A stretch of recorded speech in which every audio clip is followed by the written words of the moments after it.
आपने जो जानकारी साझा की है वह मुख्य रूप से बीमा, इंश्योरेंस और ग्राहक सेवा कस्टमर सर्विस के क्षेत्र में सफलता पाने के लिए एक मार्गदर्शिका गाइड है। इसे सरल शब्दों में समझने के लिए हम इसे 4 मुख्य भागों में बांट सकते हैं। 1.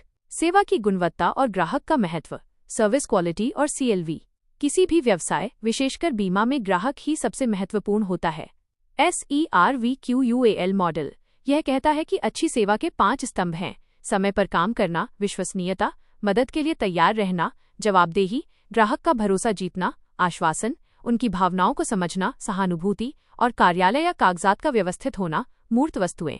ग्राहक का आजीवन मूल्य, CLV एक ग्राहक से आप जीवन भर कितना लाभ कमा सकते हैं। इसमें उसका पुराना रिकॉर्ड, वर्तमान पॉलिसी और भविष्य में उसे बेचे जा सकने वाले अन्य प्रोडक्ट्स शामिल हैं। 2. उपभोक्ता के अधिकार और कानून, कंज्यूमर प्रोटेक्शन।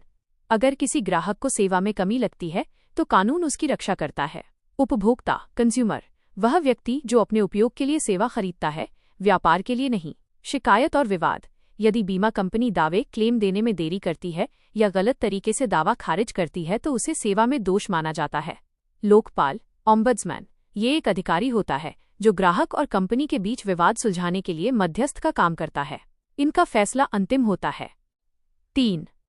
बातचीत करने का सही तरीका, कम्युनिकेशन प्रोसेस। बीमा एजेंट के लिए संवाद, कम्युनिकेशन सबसे बड़ा हथियार है। प्रक्रिया, एक भेजने वाला सेंडर होता है और एक पाने वाला रिसीवर।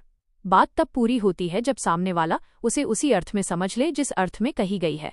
बॉडी लैंग्वेज, केवल शब्द ही नहीं बल्कि आपके बैठने का तरीका, आंखों का संपर्क और हाव भाव भी बहुत कुछ कह देते हैं। सक्रिय श्रवण, एक्टिव लिसनिंग।